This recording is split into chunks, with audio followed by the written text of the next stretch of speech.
estamos con el criterio evaluativo de propiedad, y lo que queríamos era, bueno, tratar de quedarnos con una buena idea de lo que es el criterio evaluativo de propiedad. No es un criterio importante, como ya les dije, y les decía que también es todavía más importante cuando lo juntas con el criterio evaluativo de, digo, este es el de separabilidad, y es más importante cuando lo juntas con el criterio evaluativo de propiedad.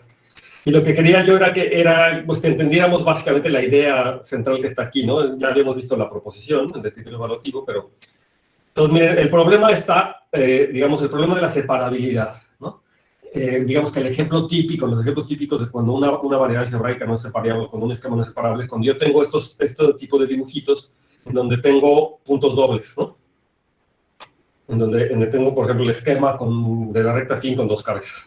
Y entonces, un esquema que se ve así no es separado, pero más aún un esquema más grande que tiene subesquemas que se ven así, ¿no?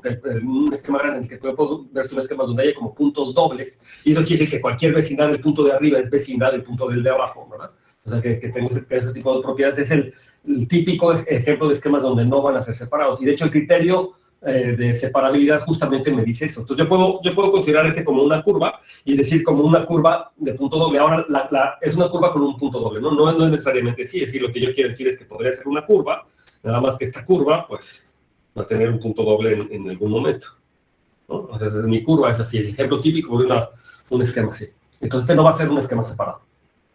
Ahora la pregunta es cómo yo puedo medir algebraicamente o cómo yo podría distinguir esta situación de separabilidad, digamos, como algebraicamente, ¿no? ¿Cómo yo podría distinguir ese tipo de propiedades? Entonces, a mí me gustaría es como decir que un esquema va a ser separado si cualquier subesquema o cualquier curva que yo tenga ahí adentro no tiene puntos dobles. Pero ¿cómo mediría yo esta propiedad de puntos dobles? Acuérdense que la filosofía en geometría algebraica es transportar todas las propiedades geométricas a propiedades de los morfismos, realmente, ¿no? Así como cualquier cosa que yo pueda decir de un esquema, realmente lo puedo decir o lo debo poder decir en términos de sus funciones, de sus morfismos. Todas las propiedades geométricas, toda la geometría la ven las funciones que yo estoy estudiando.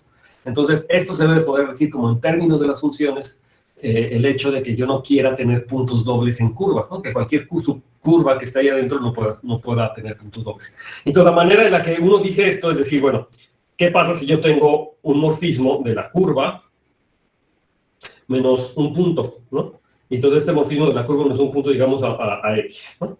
Entonces, ¿qué es lo que pasaría? Bueno, pues yo tengo por otro lado la curva, ¿no? Y yo tengo como un morfismo de la curva menos el punto acá, que sería la inclusión. Entonces, una pregunta es como de cuántas formas yo voy a poder extender este morfismo, el morfismo que está aquí F, como de cuántas formas yo podría extender este morfismo a toda la curva, ¿no? Entonces, si yo tuviera un punto doble, ¿sí ven? Entonces, posiblemente el morfismo se podría extender de al menos dos formas, si es que se puede extender. Si yo tuviera un punto doble, entonces yo podría extender el morfismo de al menos dos formas. Entonces, esa es la situación, ¿no? Entonces, yo quisiera un morfismo poder extender este cuate, y en la única forma en la que, si nada más es un punto realmente, si nada más es un punto, entonces, si no tiene puntos dobles, como en el caso, es el punto P, voy a llamarle este P, no es que quede aquí, entonces se podría extender cuando mucho de una única forma, ¿no? O sea, si se puede extender, se podría extender cuando mucho de una única forma. En cambio, si tuviera como dos puntos, a la hora de que yo quitarle este punto, entonces a lo mejor se podría extender de dos formas posibles.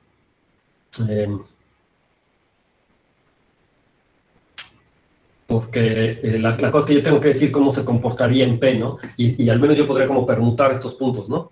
O sea, imagínense que es la inyección al espacio phi, ¿no? Entonces, el punto P lo puedo mandar a un solo punto, o podría como a lo mejor permutarlos, y entonces obtener, o sea, distinguiblemente ese punto P y el de arriba Q, como que no se distinguen mucho cuando yo los meto, por ejemplo, un morfismo, una variedad, ¿no?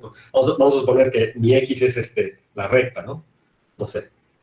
Por un instante vamos a suponer que X es la recta. Entonces, esta curva, yo la proyecto, ¿no? Y entonces, no, estoy diciendo, justo no la quiero proyectar. De hecho, lo más fácil sería pues, tomarme el mismo esquema, ¿no?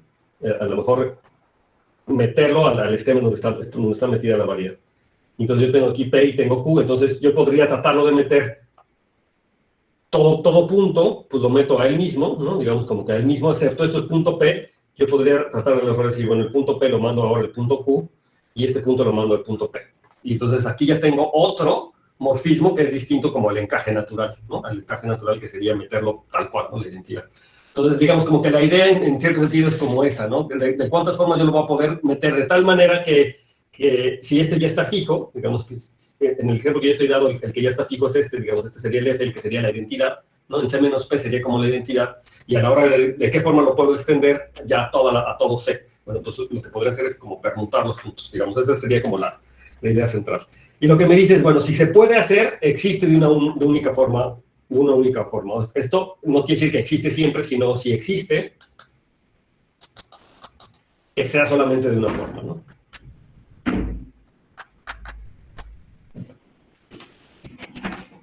Bueno, lo que me dice el criterio evaluativo de propiedad, bueno, si yo tengo un esquema separado, y si se puede extender, pues solamente se puede extender de una única forma, fue lo que demostramos la clase pasada, ¿no? Que si tengo dos, entonces pues esos dos coinciden en el complemento de un punto. Yo le dije que coinciden en un abierto denso, ahorita vamos a ver por qué eso basta. Existe un abierto denso, entonces pues los dos morfismos serán iguales, eso fue lo que mostramos. Pero el criterio evaluativo justamente me da el converso, ¿no? Me da la situación conversa. Bueno, el punto es que considero una curva y un punto, y en realidad, si se fijan, yo solamente estoy como fijándome en el morfismo alrededor del punto. Es como dice demasiado, es decir, esta propiedad yo la puedo medir localmente y entonces puedo cambiar a la curva, o sea, como todo depende de un punto y la geometría yo la estoy haciendo alrededor del punto P, básicamente lo que estoy diciendo es cómo extender la curva menos un punto a la curva con ese punto. Entonces esta propiedad como que yo la podría medir de manera local, o me bastaría a lo mejor decirla o describirla en términos alrededor del punto P estrictamente. ¿Y qué es lo que hace uno cuando uno estudia o quiere decir cosas locales? Pues fijarse en los anillos locales. Entonces representa que cuando yo tengo una curva y un punto, entonces el anillo local de la curva, no sé, OC, en un punto, cuando me fijo el anillo local de la curva en un punto, este resulta ser un anillo de evaluación discreta, ¿no?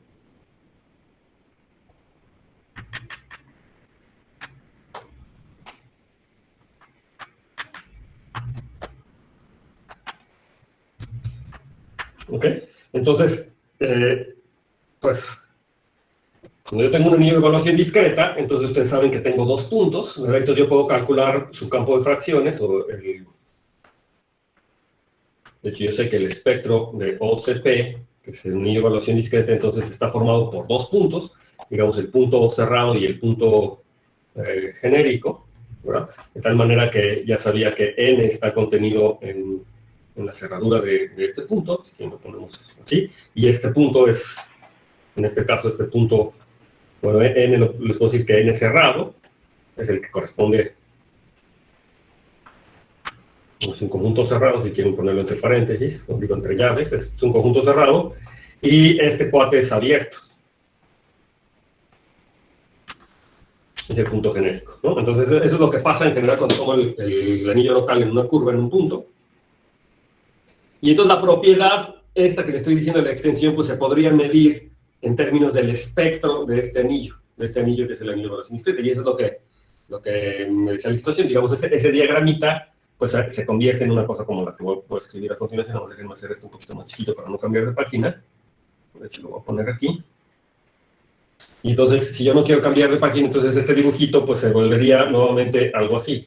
Yo tengo mi conjunto X, y ahora, en vez de tomarme la curva, pues me tomo nada más me estoy fijando en el punto. Entonces, lo que está pasando es que me estoy fijando en el espectro de este anillo, del anillo de evaluación discreta. Déjenme llamarle O nada más, ¿no? Porque no quiero que sea asociado necesariamente a una curva, sino O es un anillo de evaluación discreta que tiene solamente dos puntos. Y la cosa está en que este es al que yo quiero extender. Entonces déjenme ponerle este aquí arriba para ser consistentes. Mi dibujo que está acá. Pero aquí yo tengo el espectro de qué pasa si el anillo de evaluación discreta le quito el punto cerrado, ¿verdad? El punto P, en este caso, corresponde al punto N, me queda el punto cerrado, me queda solamente el punto genérico, pero el punto genérico corresponde como esquema ¿a quién? ¿No? El punto genérico corresponde a quién como esquema. O sea, digamos, que quién es X, quién es la curva menos ese punto, o quién es el espectro de O menos el punto genérico, menos el punto cerrado. Espectro de O menos el punto cerrado. Entonces, un punto, ¿verdad? Entonces, ese corresponde al espectro del campo de fracciones. Déjenme llamarle K. Entonces, si quieren, aquí lo voy a poner, ¿no?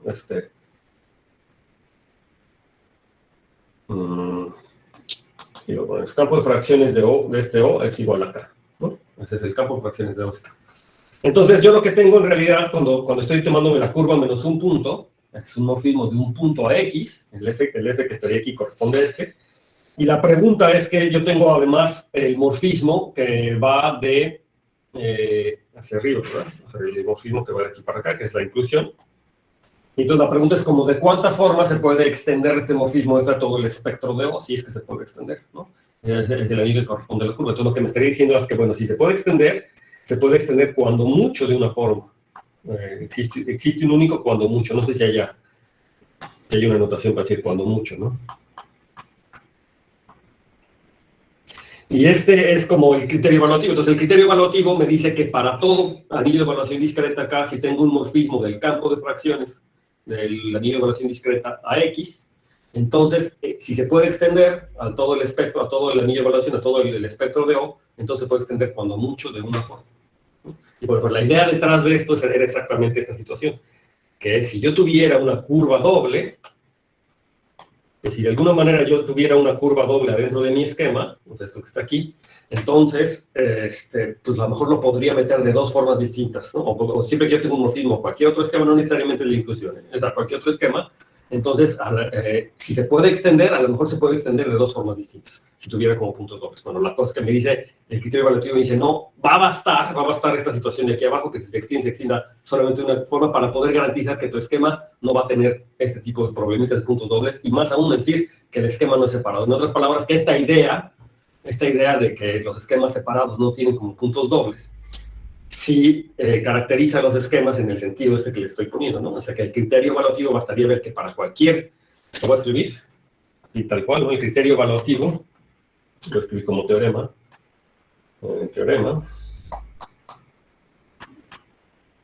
es el criterio evaluativo,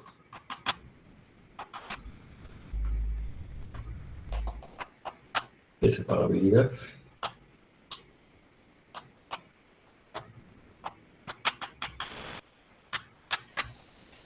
Lo voy a escribir tal cual, ¿no? Entonces, sea f de x, sea f de x a y, un morfismo de esquemas,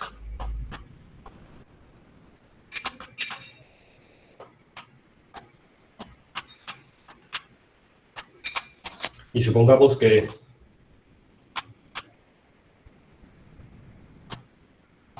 X además es un esquema netteriano, ¿no?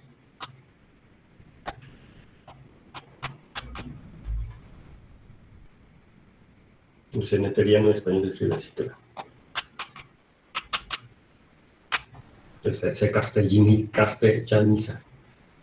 Y no sé si se debería escribir con mayúscula en español. Ok, es un esquema netteriano, digamos. Entonces, entonces el morfismo F es separado.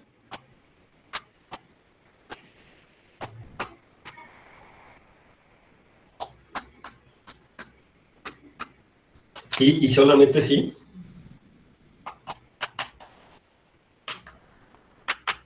Sí, y solo sí para cada, o sí, solo sí la siguiente condición. Que cumple lo siguiente. Vamos a poner así.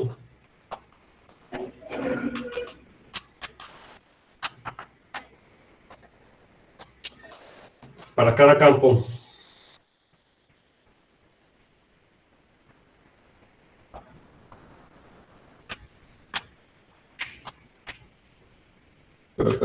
K y para cada anillo de evaluación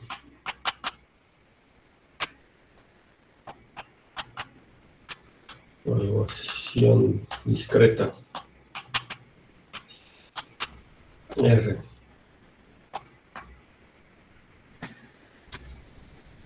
El anillo de evaluación no ni siquiera dice discreta, sí, claro. Dice evaluación, anillo de evaluación R. Estoy aquí. Con campo de cocientes.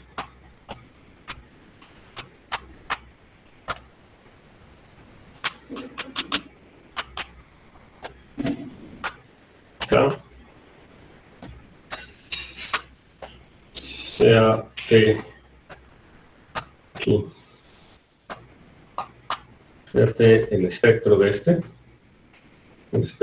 R, y sea U, pues el abierto, que corresponde a quitarle justamente punto genérico, espectro del campo. Entonces sea este, y ahora sea, vamos a llamarle I a la inclusión esquemática, ahora de U a T. Es la inclusión dada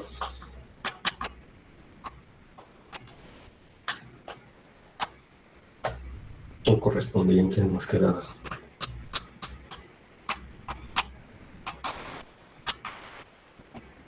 Correspondiente a este morfismo, ¿no? O sea que R está dentro de su campo. Entonces, a la hora de aplicarle espectros, ¿verdad? Esta inclusión del respectivo morfismo. Entonces, ahora sí, dado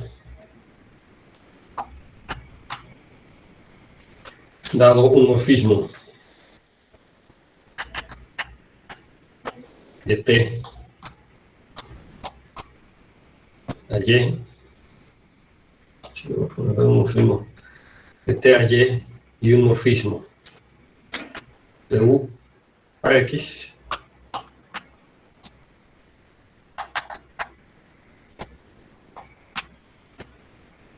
un morfismo de U a X, que hace el diagrama conmutativo, es el siguiente.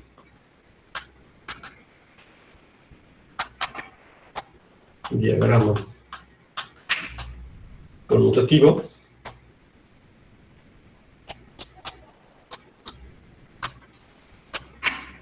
Entonces el diagrama es el que se están esperando, lo voy a hacer tal cual como dice aquí. Entonces yo tengo T a Y, luego tengo X a Y, que es el morfismo F, acá arriba tengo U, entonces tengo el morfismo que va de U a X, y luego tengo la inclusión que va de U a T.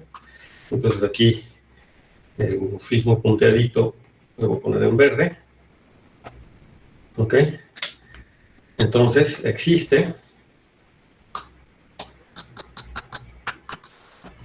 a lo más un morfismo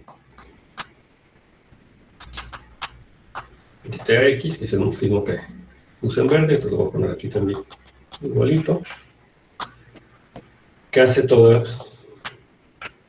que hace conmutar todo el diagrama.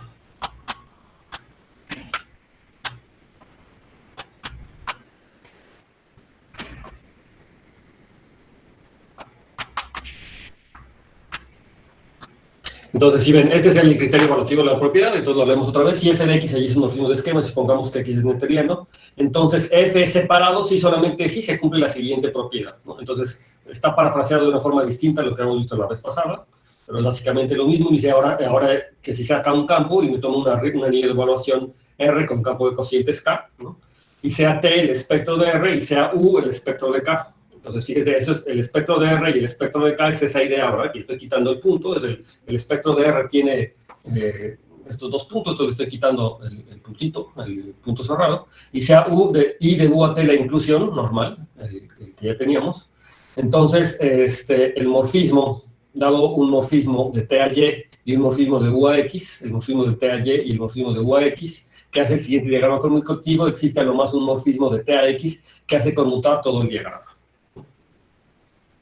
Y entonces esto es como una extensión del, es como una extensión, es un poquito distinto, posiblemente es un poquito más general al que tiene King Louis, pero digamos la idea es la misma, ¿no? O sea, yo tengo el morfismo de X a Y, lo que pasa es que si yo hago todo este resultado relativo, es decir, para Y esquemas, entonces se fijan, el morfismo que yo tengo es de U a X, pero es un morfismo de Y esquemas. Entonces, lo único que está pasando aquí es, este es el enunciado del Harshon, por cierto, ¿no?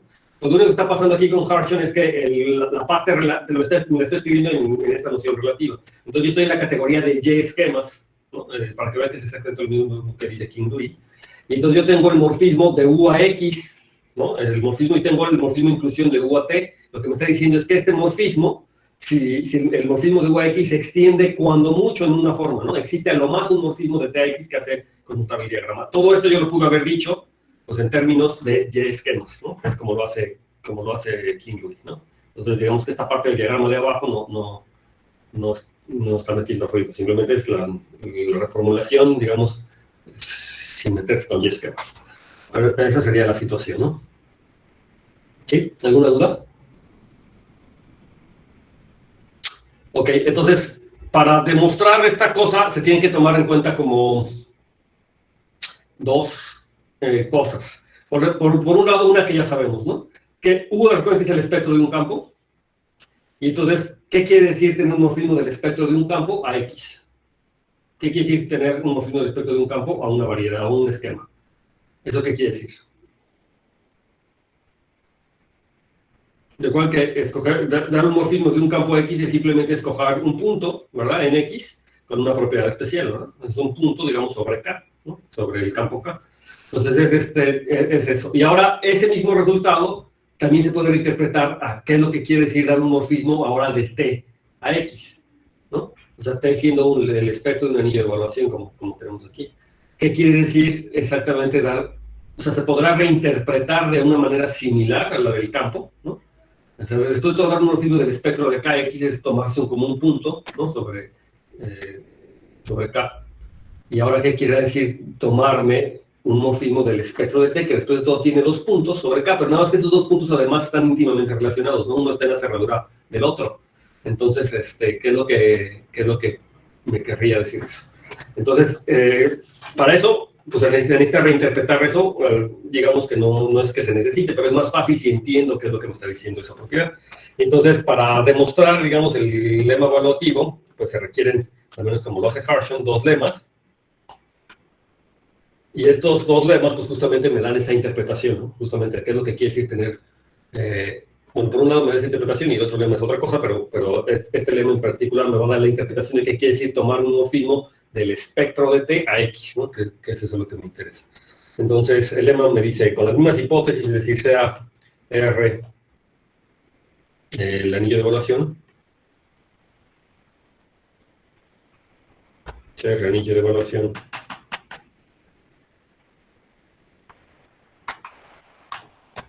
y sea de tal manera que K con K igual es el campo de fracciones de R, como habíamos dicho antes. Entonces, sea T el espectro de R y yo el espectro de K, o sea, igualito, ¿no?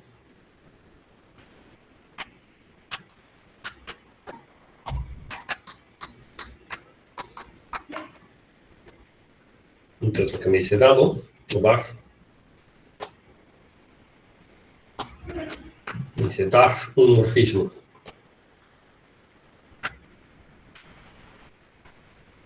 de U a X, ¿sí? O sea que del espectro de K a X es equivalente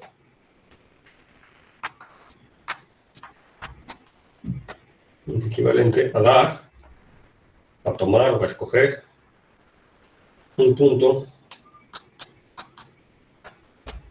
X1 contenido en X y una inclusión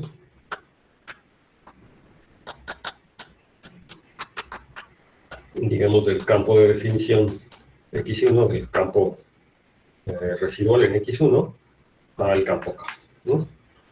Eso es lo que era, eso ya lo sabíamos, ¿no? Eso es lo que quiere decir escogerse un punto aquí.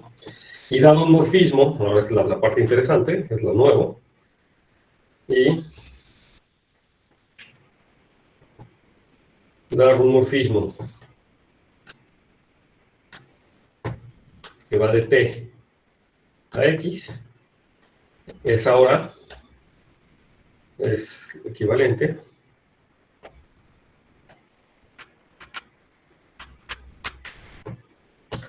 a dar dos puntos. Ahora les llamamos X1, X2 en X, pero no son cualesquiera dos puntos, sino con X1, en realidad es que con uno especializado al otro, es decir, con X1, aquí le ponen X0, con X0 una especialización de X1.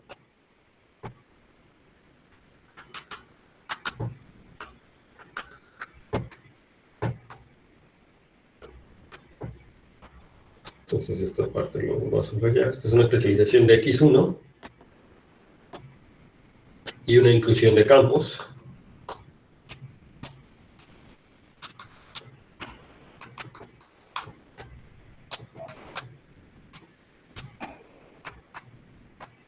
De cada X1 o K. De tal manera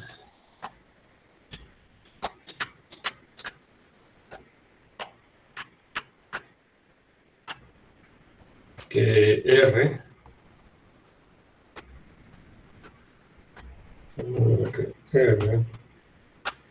domina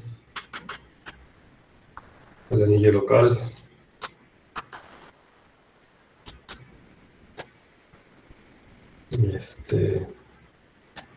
o de X0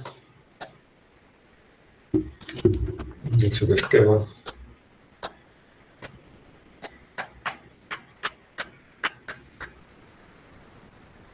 Z, el subesquema Z es ni más ni menos la cerradura por el punto X1.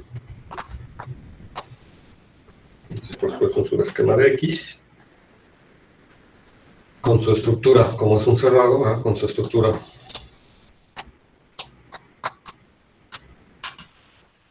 un cerrado le puedo dar varias estructuras, entonces vamos a tomar la estructura reducida. Ok.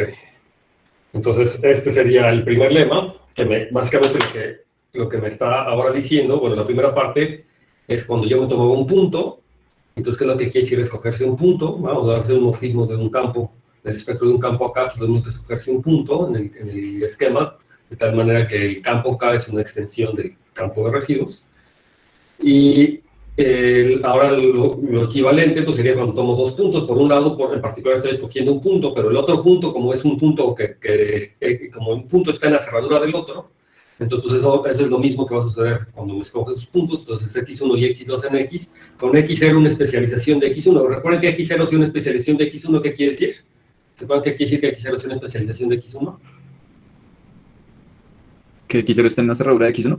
Exactamente, no nada más eso, que X0 está en la cerradura de X1 y una inclusión de campos, ¿no? De KX1 a acá, de tal manera que R domina el anillo O de X en el subesquema Z, que es la cerradura del punto X1, con su estructura reducida.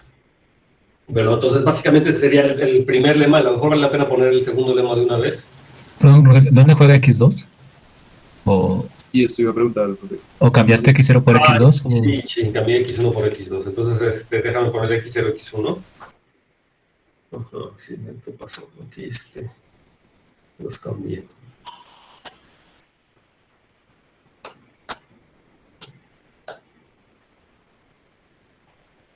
Ahora sí, ¿verdad? Sí hace sentido. X1 y una inclusión y dar un morfismo es equivalente a dar dos puntos X1 con X0, una especialización de X1. A ver que no haya cambiado el nombre con los que deben de ser. X0 una especialización de X1 y una inmersión de campos. De tal manera que R es el campo de X1 es el punto gordo, ¿verdad? Entonces cada X1 está bien, ese sería el campo. En el caso de los anillos de los físicos que estamos viendo sería el punto genérico, entonces sería ese el campo residual. De tal manera que R domina al anillo local O de X0 en el subesquema que se obtiene de la cerradura de X1X con su estructura reducida. Así que está bien, entonces vamos a verificar una vez más.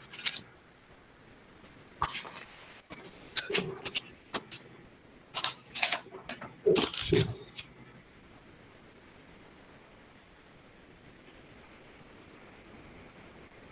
Sí.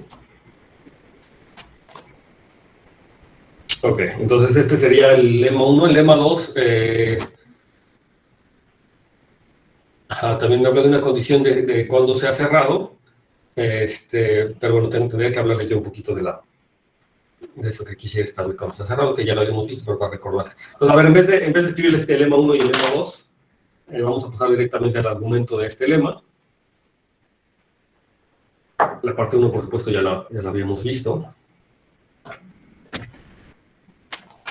La demostración. Tengo una pregunta. ¿Puede regresar tantito? ¿Qué significa que el anillo R domina local? El anillo L domina al anillo local. Al anillo local. Ajá, Eso ¿qué es significa? que en los espectros respectivos es un anillo dominante. Es dominante. En otras palabras, que es suprayectivo. Por supuesto, lo puedes ver en términos de R, ¿no? Ahorita que vamos a la demostración te va a quedar claro.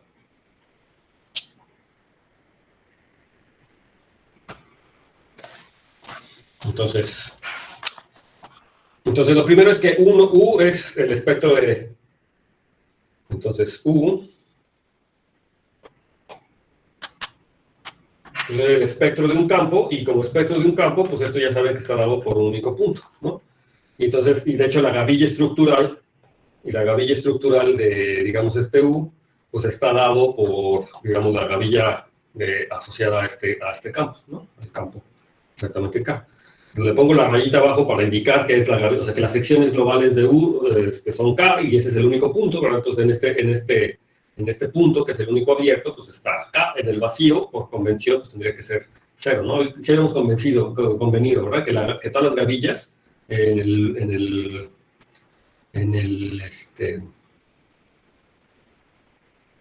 vacío, ¿verdad? En el abierto vacío eran el 0, ¿verdad? Entonces sí habíamos convenido eso, ¿no? Ok, pero bueno, entonces esa es la gavilla, ¿no? Entonces, dar un homomorfismo,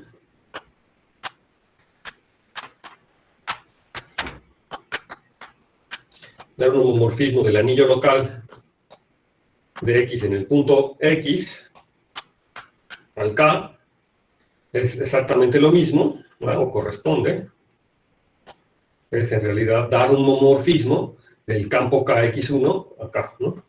Es dar del campo residual acá, una inclusión. ¿Sí? Todo el mundo está de acuerdo con eso, ¿verdad? ¿Sí? O sea, sí, siempre que yo doy el homomorfismo, de hecho se factoriza, ¿verdad? Porque yo tengo aquí abajo, si quieren, el OX. Yo tengo esto y tengo la inclusión aquí. Y entonces, recuerden que los morfismos entre esquemas son morfismos que preservan los ideales maximales, o que van a ideal maximal y ideal maximal. Y entonces esto hace que dar este homorfismo de aquí para acá pues, sea lo mismo que dar el homorfismo de la inclusión, ¿no? del campo. Y esto ya lo hemos visto.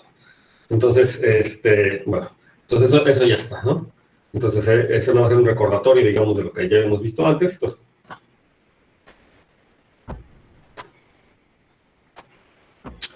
por lo tanto, dar morfismo pues, sería fijarme en la imagen. Entonces, la imagen es el punto, y entonces ese punto pues, es el que corresponde, ¿no? El punto que yo estoy escogiendo. Ahora, bueno, la cosa es lo más interesante. Entonces, para la segunda parte, ¿no? Entonces, ahora, aquí le llaman así, le llama T0, pues al ideal maximal correspondiente al punto cerrado. O sea, T0 igual a MR, que quieren es el punto cerrado,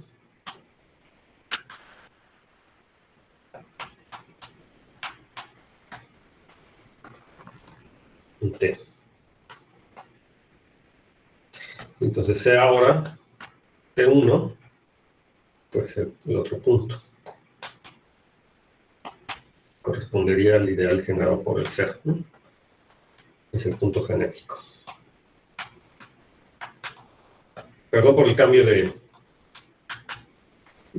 de nombres, pero prefiero seguir la notación que usa Harshon para no meter ruido ahorita aquí. ¿Ok? Entonces, si tenemos el morfismo, un morfismo de T a X, ¿no? Entonces, pues como tengo dos puntos, ¿verdad? Como yo tengo pues T0, T1 aquí, entonces estos puntos pues deberían de ir a dos puntos aquí que se llaman X0, X1, ¿no? De entrada. Pero la verdad es que no son cualesquiera los puntos, ¿no? Entonces, como T, dice que como T es un esquema reducido, Entonces el morfismo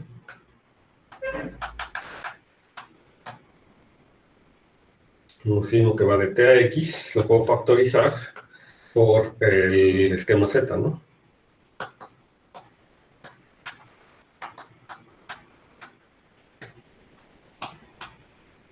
Entonces recuerden que Z es el esquema, el esquema reducido asociado al punto, a la cerradura del punto X1, ¿verdad? ¿Sí recuerdan? Lo que había puesto Z era el punto, digamos, lo voy a poner X1 en la cerradura, y entonces con la estructura de esquema reducido, ¿no?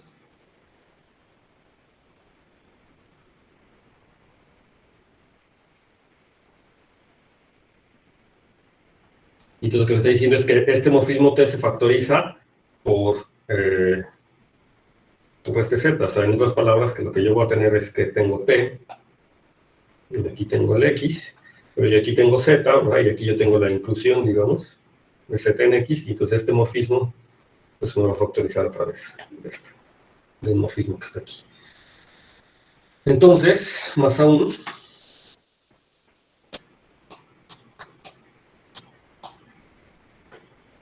el campo K de X1 es el campo de funciones, ¿sí, verdad?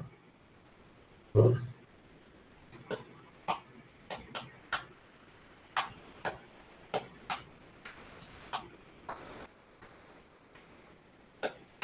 De Z. Porque recuerden que en este caso, ¿verdad? El punto X1 es como es el punto genérico de Z, ¿no? O sea, X1 es el punto genérico de Z, entonces el campo de fracciones de Z pues es el campo de residuos de ese punto. Entonces más aún X es el campo de funciones de Z, por lo que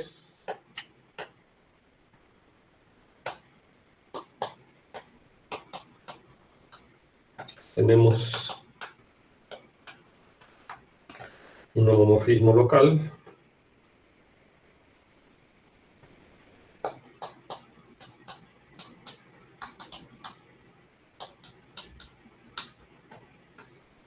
del anillo teta, que lo vamos a bautizar como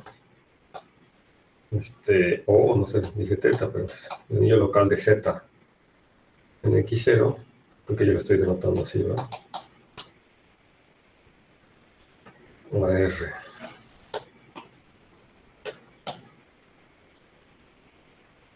Compatible con la inclusión.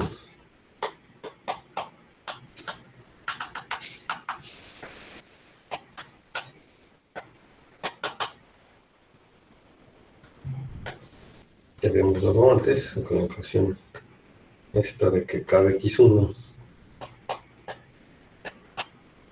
está dentro de K. Y eso es, en otras palabras, lo que quiere decir que R domina teta.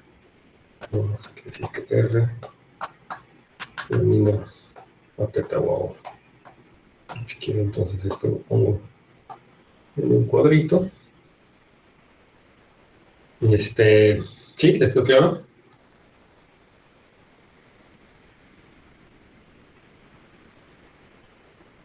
Profe, yo tengo una pregunta.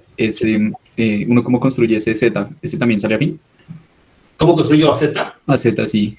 Z es por definición la cerradura de X1. O sea, X1 me lo tomé como el punto, ya sabes, el punto Genérico. El punto de T1 en X. O sea, porque T es el espectro de ese, ¿no? Entonces me tomo el Z es el punto T1 en X. Y ahora me tomo su cerradura. Ah, listo. Así es por definición, pero desde el principio es una cerradura topológica. Entonces, como cerradura topológica, pues ¿se acuerdan que los cerrados de un esquema no lo determinan como esquema, ¿no? O sea, no queda bien determinado. Hay que decir quién es la estructura de esquema que yo le doy a cualquier cerrado. A diferencia de los abiertos, ¿verdad? Un abierto siempre es un subesquema, porque la estructura del subesquema sí queda bien determinada con la vía restricción. Pero los cerrados no, los cerrados que están dados por un ideal o por un ideal, o sea, no queda únicamente determinado como conjunto, porque de hecho muchos ideales pueden determinar ese mismo cerrado. Pero lo que sí hemos visto es que existe una única estructura que lo hace como un esquema reducido, ¿no? Entonces, lo que le estoy diciendo es que ese Z que yo estoy escogiendo es el cerrado, pero con su estructura de esquema reducida, y esa sí es la única estructura de esquema reducida. Sí, ya me acordé. Y esa estructura de esquema reducida además cumplía una propiedad universal. Entonces, ¿se acuerdan que era una propiedad universal que cumplía la estructura reducida que se le asociaba a un cerrado? Creo que sí teníamos otro esquema reducido con un morfismo en este caso al X, entonces existía uno de ese esquema, un morfismo del segundo esquema a nuestra cerradura, ¿sí? Exacto, sí. De hecho, es justamente por eso es que estoy escribiendo el diagrama de la izquierda, ¿no? Tengo el morfismo de TAX, pero como el Z era reducido, se debería de caer. Además que la imagen está ahí adentro, ¿no? O sea, debería de estar adentro. O sea, digamos que la imagen del T pues está justamente X0, X1, pero X0 está en la cerradura de X1, ¿no? X0 está dentro de la cerradura de X1. Entonces, se debería poder factorizar justamente a través de ese Z. Y cada X1, que es el campo de funciones de Z, porque ya una vez que me tomo Z como ese esquema en la cerradura de X1, quiere decir que el X1 es el punto genérico de Z. Entonces, siendo X1 el punto genérico de Z, el campo de funciones, que es justamente el anillo local que estamos asociado al punto genérico, entonces KX1, pues el KX1 es el campo de funciones de Z. Por lo que tenemos ahora un homomorfismo local de este anillo de la localización de Z1 en R. ¿Recuerdan quién era R?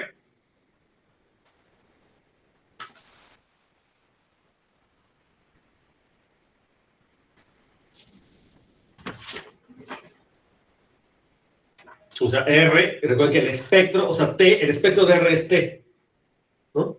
Es el anillo R cuyo campo de cocientes es este. Y entonces, justamente, ¿quién es el homomorfismo R? Que me dice aquí, por lo que tenemos un homomorfismo local de teta a R. Pues justamente como tengo el morfismo de teta a Z, pero es un morfismo de esquemas, ¿no? Como tengo el morfismo de T a Z, perdón, de T a Z es un morfismo de esquemas. Eso quiere decir que, por lo tanto, me induce un morfismo al revés, ¿verdad? El anillo local de Z en X0 a el anillo local correspondiente de T en T, que es el R, digamos, ¿no? Entonces, ahí es donde... ¿Perdón? Listo, profe, sí, ya me quedó claro esa parte. Y entonces tengo el morfismo, y ese morfismo pues va a ser compatible con la inclusión de coordenadas. Simplemente transcribir lo que quiere decir ese diagrama, pero digamos en términos de las gavillas, y luego de las gavillas, pues de los anillos locales y de los respectivos campos asociados a los puntos que están involucrados ahí.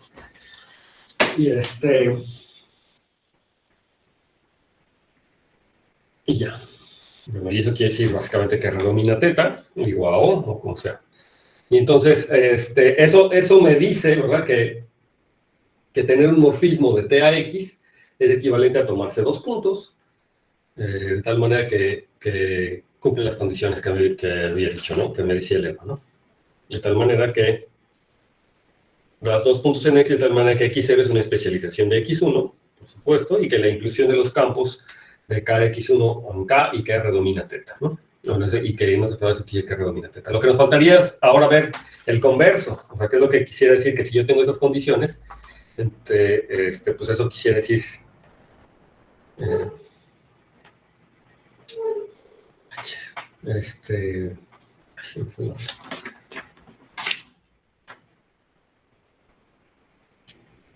Ajá, que escoger dos puntos, lo que quiero demostrar es que escoger dos, o que dar un morfismo de T a la X es lo mismo que escoger dos puntos, ¿no? Entonces ya vimos ahorita que si le doy morfismo estoy escogiendo dos puntos con esas condiciones. Ahora, que si tengo esos dos puntos con esas condiciones, entonces quiero tener un morfismo de T a X, es lo que quiero ver, ¿no? Entonces, pues vamos a empezar con eso. Entonces, ¿qué pasa si tomamos, o si tenemos, ahora, a estos dos puntos, X0 y X1 en X, de tal manera que tengo las condiciones, es decir, que cada X1, sí necesito yo la espacialización, ¿verdad? Yo tengo que X0 está en la cerradura de X1, y que cada X1 se mete en K, y R domina a este O. Entonces lo que yo voy a tener es, tenemos así,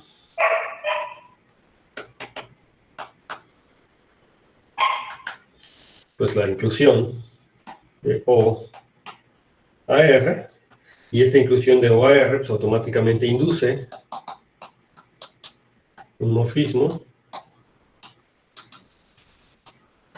pues que va de los respectivos espectros, es decir, del T al espectro de O. Y entonces, y además tengo, pues se tiene la inclusión, ¿no? Se tiene la inclusión natural.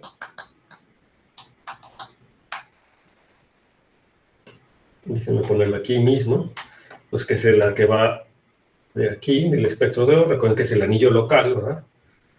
A X, y entonces, pues si yo compongo,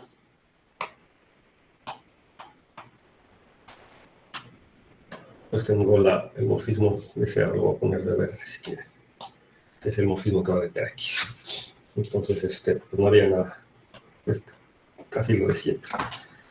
Entonces sí, ahora si me tomo dos puntos X0 y X1 con X0 en la cerradura de X1, es decir, eso quiere decir que X0 está en Z, básicamente. Entonces, pues me puedo tomar, y necesito que cada X1 esté dentro de X y que R domine a teta. Entonces, dado el morfismo que va de teta a R, entonces se induce el morfismo tomándome los espectros respectivos y componiendo con la inclusión natural, que es el morfismo que va aquí abajo, pues ya obtengo el morfismo de TX de esquemas, ¿no? Y por supuesto, estas dos, digamos, construcciones pues, son inversas una de la otra. Bueno, entonces eso quiere decir que ya sabemos qué es lo que quiere, qué quiere decir dar un morfismo de T a X, ¿no? Es simplemente tomarme dos puntos, de tal manera que uno está en la cerradura del otro y que los respectivos anillos cumplan esta propiedad de especialidad de dominación, de que R domina teta, ¿no? Teta es el anillo local de Z en el punto X0, ¿no? Bueno, y el lema 2, para poder demostrar el criterio evaluativo, es el siguiente. Me dice que ahora si f de x a y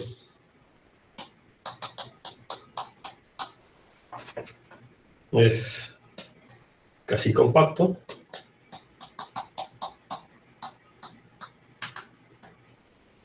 entonces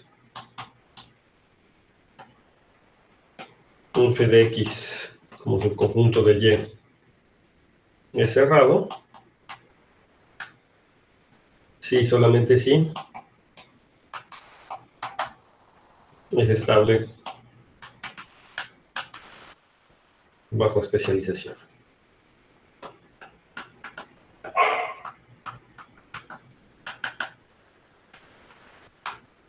Entonces aquí es donde hay que recordar qué quiere decir eso que sea estable bajo especialización. ¿Se acuerdan? Creo que eso lo vimos el semestre pasado por ahí del final. Lo que quiere decir especialización, bueno, es que X0, bueno, la especialización es esta idea, ¿no? Y yo tengo un punto que posiblemente no es cerrado, y entonces X1, X1 se especializa a X0, eso lo habíamos escrito así, me recuerdo.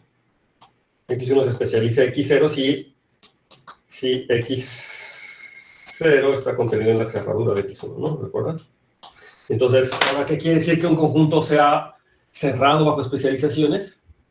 Quiere decir que si yo tengo un conjunto si tengo un conjunto, entonces ese conjunto contiene las especializaciones de todos sus puntos, ¿no? Entonces un conjunto es cerrado estable bajo especializaciones si siempre que tengo un punto X, entonces todo punto que se especializa ese también está contenido, ¿no? Ajá. Eso es cerrado bajo especializaciones. Entonces, vamos a decir, aquí lo voy a poner. U es cerrado bajo especializaciones, como lo defino.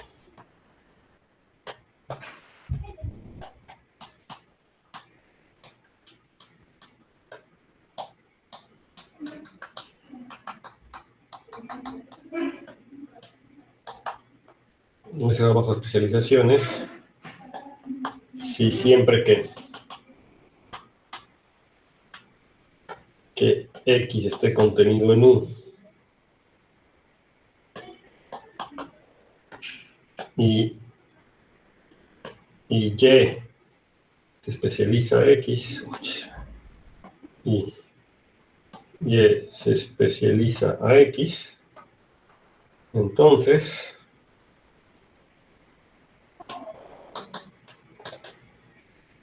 Y también está. ¿Sí? Entonces quiere decir que un conjunto cerrado bajo especializaciones y eso pasa. Entonces, por ejemplo, los conjuntos cerrados son cerrados bajo especializaciones. Sí lo dije bien, ¿no? Porque está el concepto converso, que es el cerrado bajo generalizaciones. Pero entonces, sí, ¿no? Sí está bien, porque el otro sería obvio, ¿verdad? Entonces, sí. Entonces está el que todo conjunto cerrado, por ejemplo, es cerrado bajo especializaciones. Ajá. A ver, si yo tomo un conjunto cerrado... Perdón, ¿y cuál es la diferencia cerrado y estable? Que como que me estoy perdiendo. Perdón, estable bajo especializaciones. Un conjunto, aquí no quiere decir cerrado, quiere decir, les digo que ando... Eso del COVID sí deja consecuencias, ¿eh? Estable. Mi dislexia se ha puesto peor, creo que desde que me dio COVID. Ajá, entonces U es estable bajo especializaciones y siempre que X está en U y Y se especializa X, entonces Y está en U. ¿De acuerdo? Estable bajo especializaciones. Eso quiere decir que un conjunto sea estable. Entonces lo que yo les decía es que los conjuntos cerrados son los ejemplos típicos de conjuntos que son estables bajo especializaciones, ¿no? Y todo lo que nos está diciendo el lema anterior es que si Y es cuasi compacto, entonces que la imagen de X sea cerrado, eso es equivalente a decir que la imagen es estable bajo especializaciones. O sea, que si F de X es estable bajo especializaciones. ¿Sí?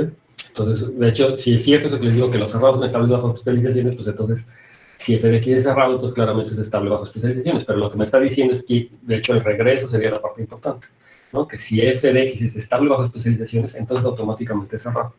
Pero para eso yo necesitaría que F sea cuasi compacto, ¿de acuerdo? ¿Sí?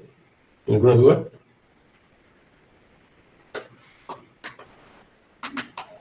A ver, entonces yo digo que, por supuesto, entonces esto, ¿no? Que si es cerrado, entonces es estable bajo especializaciones, eso es obvio. A ver, esto lo habíamos visto el semestre pasado, ¿no? Pero a ver, ¿quién me dice por qué si es cerrado, entonces ese es estable bajo especializaciones? No sé si lo habíamos visto o lo habíamos dejado de ejercicio, pero es parte de lo que... O sea, si es cerrado, si un conjunto es cerrado, entonces es estable bajo especializaciones.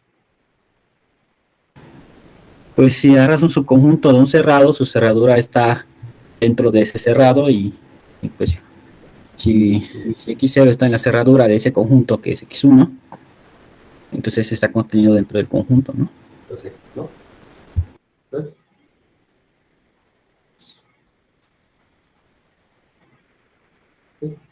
Entonces, si es cerrado, entonces me tomo un punto, me tomo su cerradura, pues está dentro del cerrado, ¿no? Está dentro de ese cerrado, y entonces cualquier punto Y está dentro del cerrado, inmediato.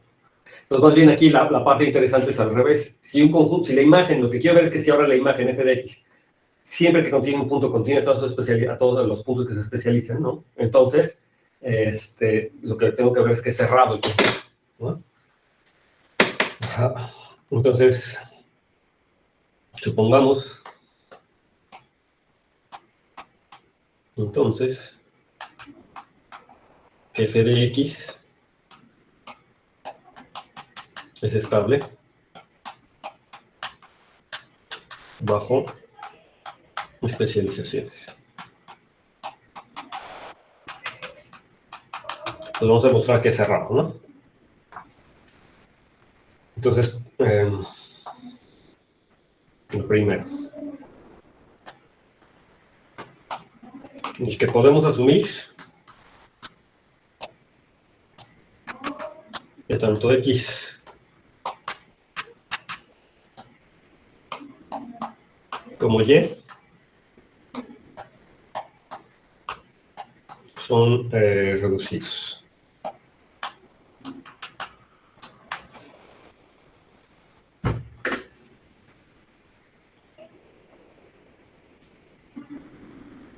¿Por qué?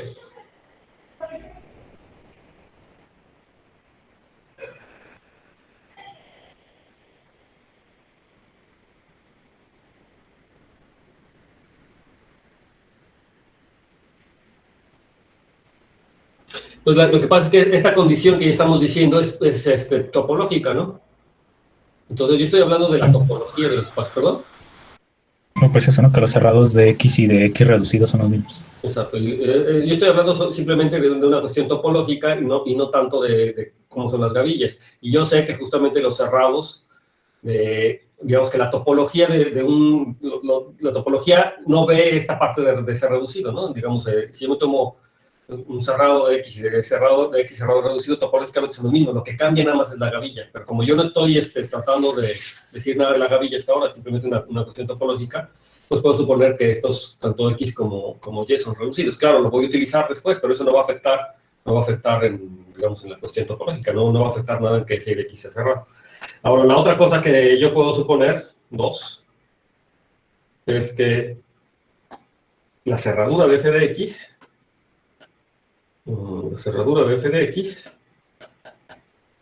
es igual a Y. Pero X va a ser cerrado si solo sigue cerrado en su cerradura. Sí, ¿no? Entonces a la cerradura de f de X le puedo dar la estructura reducida porque es un cerrado. O sea, tu es un cerrado, pero lo quiero ver con subesquema, entonces lo puedo ver con subesquema cerrado y reducido. Ok, pues creo que sí. Entonces ahora sea Y. Entonces nos gustaría demostrar, ¿verdad?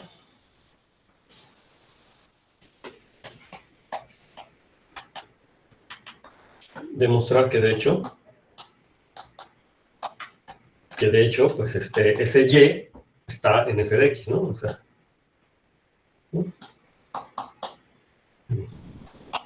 ¿qué es lo que queremos demostrar, no? O sea, me tomo Y en Y y quiero ver que Y está en la imagen de f de X, porque entonces si f de X sería igual a su cerradura, y entonces f de X sería cerrado. Entonces es lo que yo me tomo un Y en Y y yo quiero demostrar eso. Y entonces, para esto, pues yo me puedo tomar ahora una vecindad afín de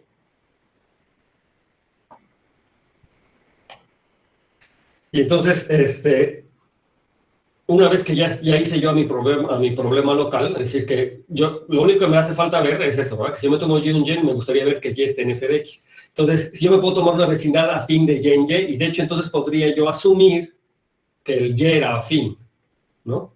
Porque, nuevamente, o sea, para demostrar que Y está en f de X, pues me estoy tomando una vecindad afín, y si yo lograra demostrarlo para esa vecindad afín, o sea, que Y está en f de X, pues ya acabé.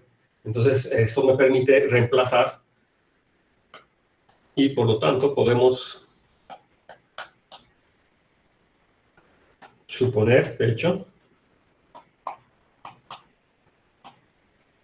que Y es afín.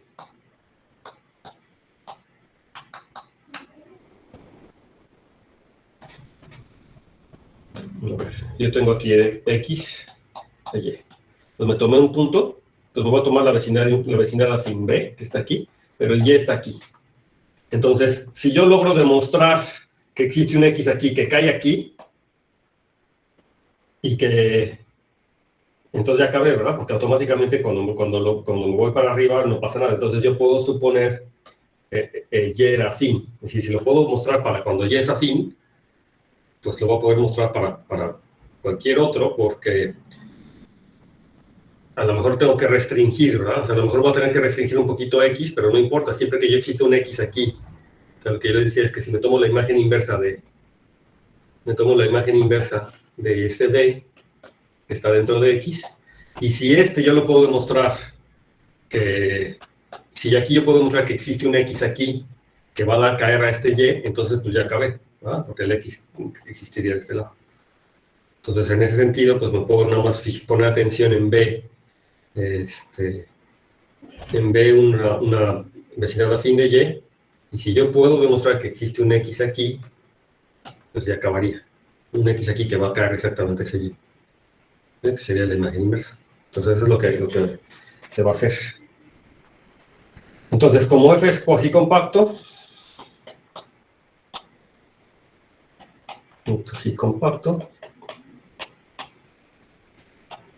como F es casi compacto, entonces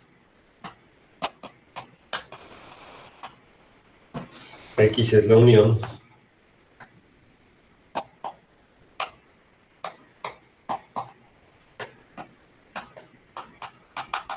finita de abiertos afines.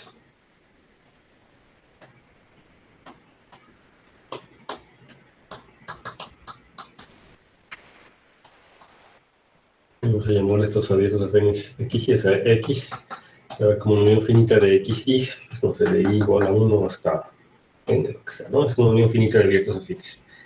Entonces, ¿qué pasa? Pues que sabemos que Y está contenido en una cerradura de f de X. Entonces, pues que Y tiene que estar adentro de la cerradura, como en azul, Y tiene que estar adentro de la cerradura de alguno de estos XY para algún Y.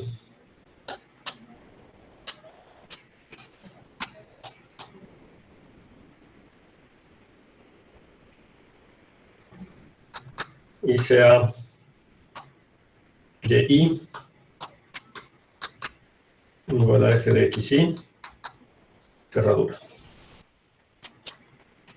Nuevamente con su estructura reducida como cerrado, entonces como esquema, con la estructura reducida de esquema, ¿no? Entonces lo que tenemos es que el Y también es afín.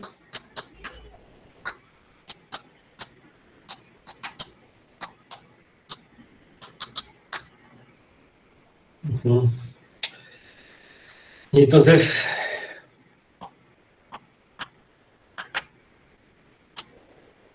consideremos al morfismo que va de X y a Y, que es dominante.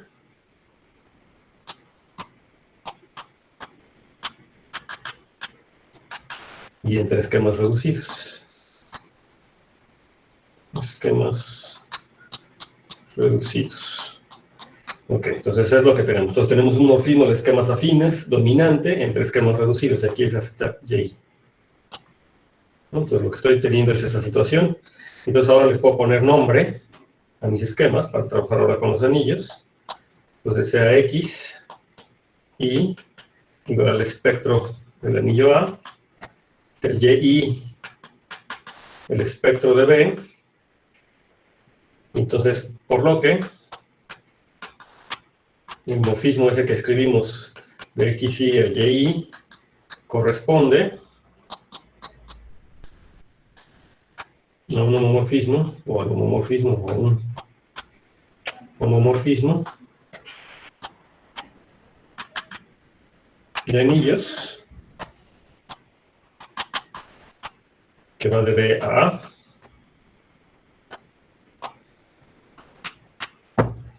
Y por lo ser dominante, ¿verdad? Recuerden que ser dominante en escalas afines es lo mismo que decir que ese homomorfismo es inyectivo.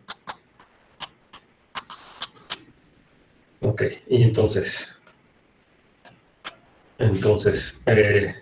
así tenemos que el punto Y,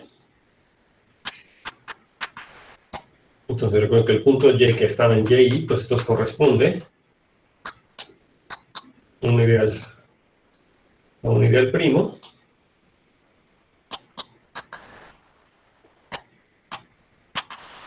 que vamos a llamar P, o a veces recuerden que esto también se llama P subíndice Y, si quiero hacer referencia de quién es el punto del que está correspondiendo. Entonces corresponde un ideal primo P en B.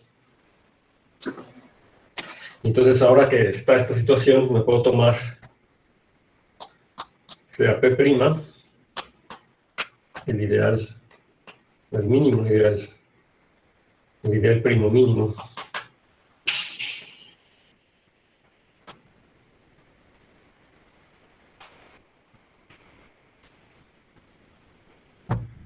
El que está contenido en P, o sea que P' está dentro de P. Entonces yo me considero ese ideal primo mínimo que está contenido en P, por supuesto dentro de B.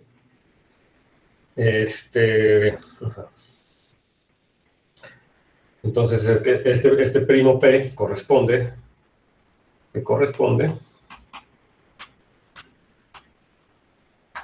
pues a un punto, no vamos a llamarlo Y', contenido en f x, y, ¿no? Y entonces, pues lo que estamos diciendo por esta contención, pues estamos diciendo que el y' especializa a y, ¿no? Entonces lo que tenemos es que y'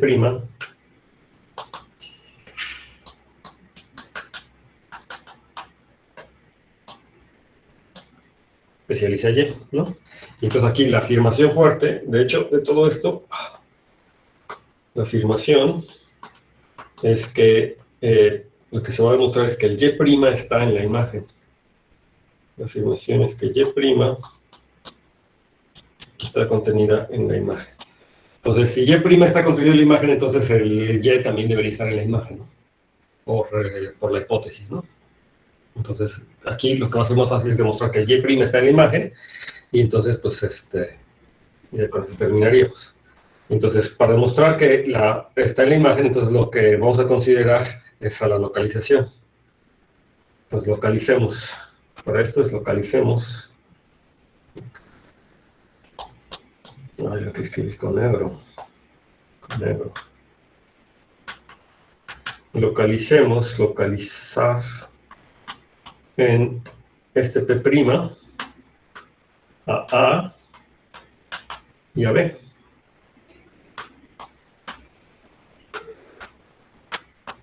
Entonces, ¿qué pasa si yo localizo en este P' en A y a B? Entonces, lo que vamos a tener es que tenemos que entonces el BP', o sea, la localización de B en el P', se queda dentro de A tensor BP'.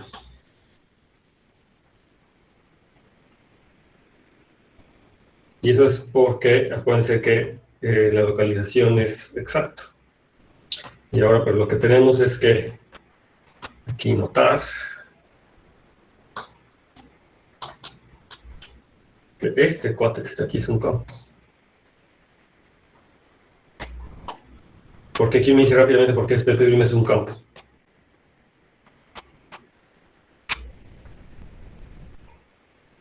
Recuerden que P' era un ideal mínimo, ¿no? Un P' es un ideal mínimo, ¿no? Entonces, ¿qué pasa cuando yo localizo B en P'?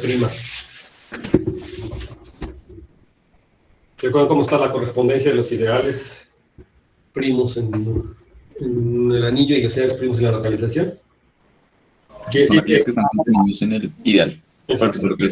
Exacto. Los ideales primos de la localización están en correspondencia biyectiva y además preservando contenciones con los ideales primos que contienen a P, que están contenidos en P', en este caso, ¿no? Están contenidos en P', pero este P' ya era mínimo, entonces ya no tiene ideales primos. Entonces quiere decir que el único ideal primo es quién es el cero, ¿no? Entonces eso hace que este cuate sea un campo, ¿no? Pero que no, la imagen de P' también es un ideal. De hecho, es que sí lo veo, pero no veo por qué tiene que ser el cero, porque esa de las correspondencias biyectivas están dadas con todos los ideales primos que están contenidos en P', pero no descartan que sea P'. O sea, como usted menciona, puede ser que el único ideal primo en sí, pues es ¿no? Es P', pero en la localización no veo por qué tendría que ser el cero. Lo que pasa es que si P' no fuera el cero... Creo que no estamos usando el hecho de que sea reducido el anillo, ¿no? Claro, si yo tuviera al menos un ideal primo, pues entonces el radical sería ese, ¿no? Ajá, ¿no? Sí, justamente. Entonces, la cosa es que BP' es reducido. Eso quiere decir que entonces el nil radical de BP' es igual a 0, pero el nil radical de BP' es la intersección de todos los ideales primos. Entonces, en particular, como tiene nada más un único ideal primo, que es lo que acabamos de demostrar, ¿verdad? Que solamente si hay un ideal primo sería cuando mucho ese, eso sí queda claro por la minimalidad. Entonces, eso quiere decir que este sería el nil radical, por otro lado tendría que ser el P', BP'. Y entonces eso quiere decir que es ese. A ver, ya no les vi la cara. Si el P' es reducido, no tiene, entonces el radical de P' es igual a 0, pero si tiene un ideal primo, cualquier ideal primo, pues tendría que ser exactamente el P'. por la minimalidad, ¿no? Por la correspondencia y la minimalidad, y entonces, pero por otro lado el radical pues solamente es el P', y entonces eso quiere decir que es igual. Tenemos que B' está aquí adentro y notar que B'P' es un campo. Entonces, como esta cosa es un campo, ahora vamos a tomarnos sea, esto también, sea Q0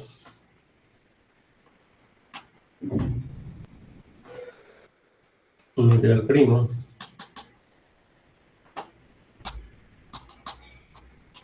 un ideal producto tensorial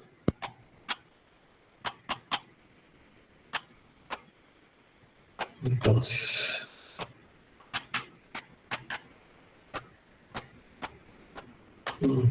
Q'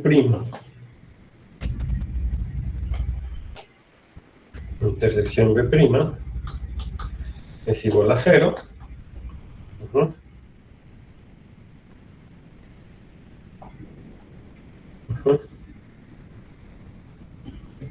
Ok. Sea Q' en A, la imagen inversa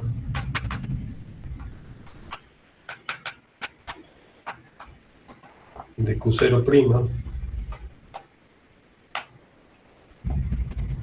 bajo la localización, bajo el morfismo de localización.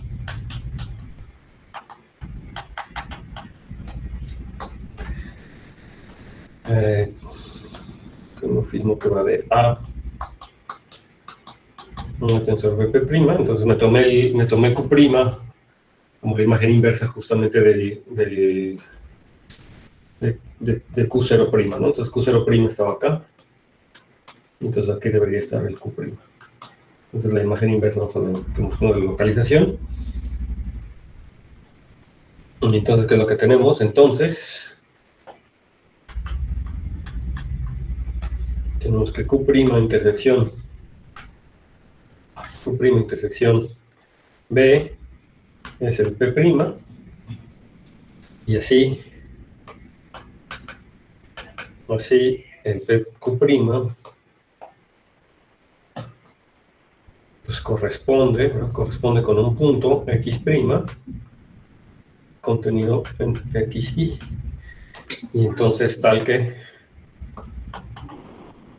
justamente la imagen de ese punto, construcción básicamente, como lo construimos, pues exactamente igual al Y', ¿no?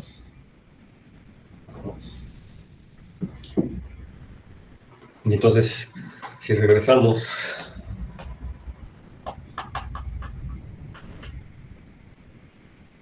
al morfismo original que va de X a Y, lo que estamos teniendo es que un X', lo que estamos obteniendo aquí es un X' en X, tal que f de X' es igual a Y', entonces por lo tanto, Y', lo que estamos diciendo es que Y' está contenido en la imagen, y entonces, como f de X es estable,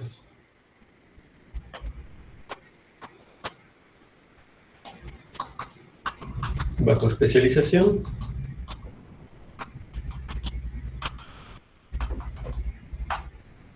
entonces, es decir, y Y', ¿verdad? Como lo escogimos, el Y' se especializa Y, tenemos que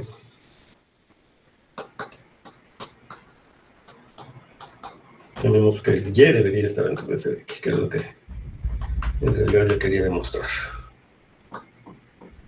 Okay. Entonces así acaba la demostración de ese lema. Y bueno, pues esa es la idea, ¿no? Entonces una vez que ya tenemos estos dos lemas, ahora sí ya se puede demostrar la unicidad del lema de separabilidad. ¿Alguna duda? Bueno, entonces nos vemos la próxima clase, ¿ok? Muchas gracias, profe. Gracias. Hasta luego, muchas gracias.